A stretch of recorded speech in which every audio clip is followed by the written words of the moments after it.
Betting భూతం ఎన్నో కుటుంబాలను రోడ్డున పడేస్తుంది.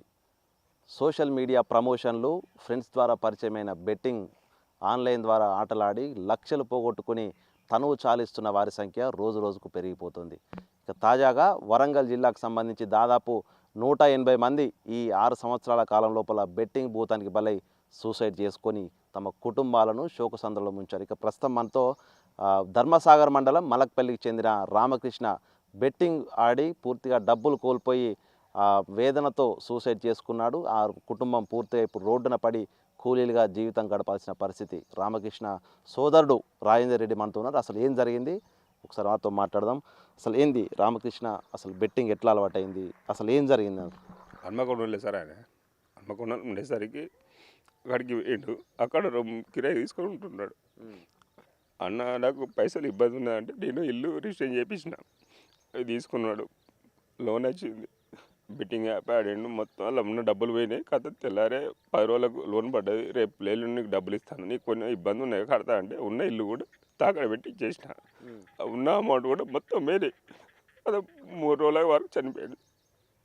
ఇప్పుడు చెప్పిండా ఇట్లా ఆడుతున్నా? చెప్పలేదు, ఏం చెప్పలే. ఎప్పుడు చూసుకున్నా ఆట ఆడతానని చెప్పలే, ఏం చెప్పలే.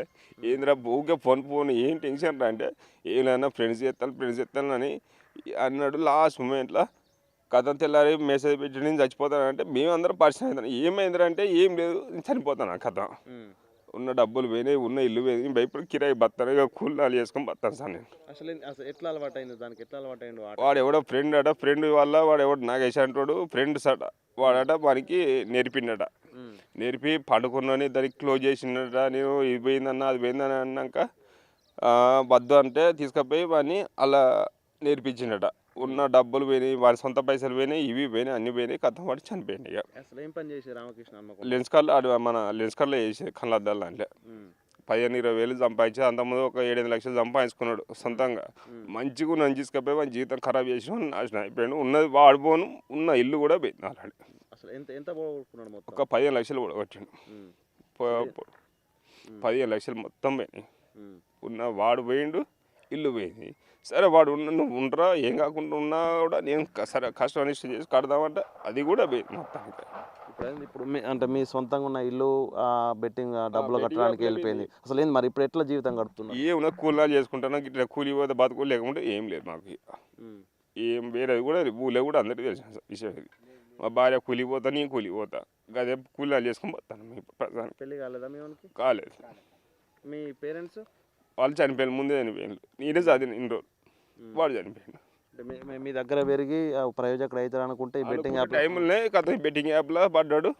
వాడు సూసైడ్ చేసుకున్నాడు. ప్లస్ మమ్మల్ని కూడా ఇప్పుడు సావనీకి చేయించాడు.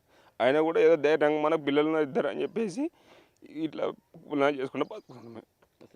ఇల్లు అమ్మేసి కట్టేసినాయి కదా డబ్బులు చచ్చుకుంటా. ఇప్పుడు సొంత ఇల్లు కూడా లేదు, ఏం లేదు మాకు. గుంట జాగ కూడా లేదు, వ్యవసాయ భూములు కూడా ఏం లేదు మాకు.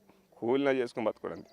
అసలు ఈ బెట్టింగ్ యాప్కి సంబంధించి ఎన్నడూ మీ దృష్టికి రాలేదు? ఇప్పుడైనా మీ చుట్టుపక్కల బెట్టింగ్ యాప్లు ఆడేటోళ్ళు వాళ్ళు కనిపిస్తున్నారు. అసలు ఏం చెప్తారు వాళ్ళకి? ఏం ఒక్కటి చెప్తాను, మీరు దయచేసి ఈ బెట్టింగ్ యాప్లలో పోకండి. సెల్లులు వాడుకునేంతసేపు వాడుకోవాలి, కానీ ఈ బెట్టింగ్ యాప్లో పోయి కన్న తల్లిదండ్రులు పోయినా కూడా అన్న వాళ్ళు ఇట్లా ఉన్నా కూడా వాళ్ళని జాగ్రత్తగా చూసుకోవాలి. ఎందుకంటే మిమ్మల్ని కానీ పెంచిన తల్లిదండ్రులు పోయినా కూడా సాధిన వాళ్ళు ఉన్నారు, వాళ్ళని చూసుకోవాలి తప్ప. కానీ ఎవ్వరు మాత్రం ఇబ్బంది పెట్టకండి దయచేసి. అందరికీ విజ్ఞప్తి చెప్తున్నా, ఈ బెట్టింగ్ యాప్లు మానుకోండి. ఫస్ట్ ఎవరన్నా వీళ్ళ ఫ్రెండ్స్ ఎవరన్నా ఈ దందాలో ఉండి చనిపోయిన వాళ్ళు ఉన్నారా? ఈయన మావాడే ఫస్ట్, ఇక ఇవ్వలేరు ఇక అలా. అంతేనా? చూసాము, ఇది రామకృష్ణ బెట్టింగ్ యాప్కు భూతానికి బలై ప్రస్తుతం ఆ కుటుంబాన్ని తను చిన్నప్పటి నుంచి కూడా తల్లిదండ్రి లేకున్నా అల్లారు ముద్దుగా పెంచి ప్రయోజయితాడు అదైతే అనుకొని కుటుంబాన్ని సాగుతాడు అనుకుంటే పూర్తిగా అప్పుల్లో కూరుకుపోయి బెట్టింగ్ యాప్ కారణంగా కూడా సూసైడ్ చేసుకోవడమే కాదు, తన అన్న కష్టార్జితమైనటువంటి ఇల్లును కూడా అమ్ముకోవాల్సిన పరిస్థితి. ఇప్పుడు అప్పులు తీర్చడానికే ఇల్లు అమ్ముకొని రోడ్డున పడ్డ పరిస్థితి. ఇద్దరు కూడా ఇప్పుడు కూలీ నాలు చేసుకుంటూ బతుకిల్లడి తీస్తూ కూడా బ్రతుకుపై కూడా పూర్తిగా ఎలా బతకాలంటూ కూడా అగమ్య గోచర పరిస్థితి. అంటే మొత్తంగా బెట్టింగ్ భూతము ఏ విధంగా కుటుంబాలను ఆగం చేస్తుందనేది రామకృష్ణ సూసైడ్ అనేది ఒక ఉదాహరణ. అయితే బెట్టింగ్ భూతానికి బలై సూసైడ్ చేసుకునే వ్యక్తులు పక్కన ఉంచితే వాళ్ళ కుటుంబాలు ఎంత చిత్రవద అనుభవిస్తున్నాయో మనం రాజేందరే ఒక ప్రత్యేక ఉదాహరణ అని చెప్పుకోవచ్చు.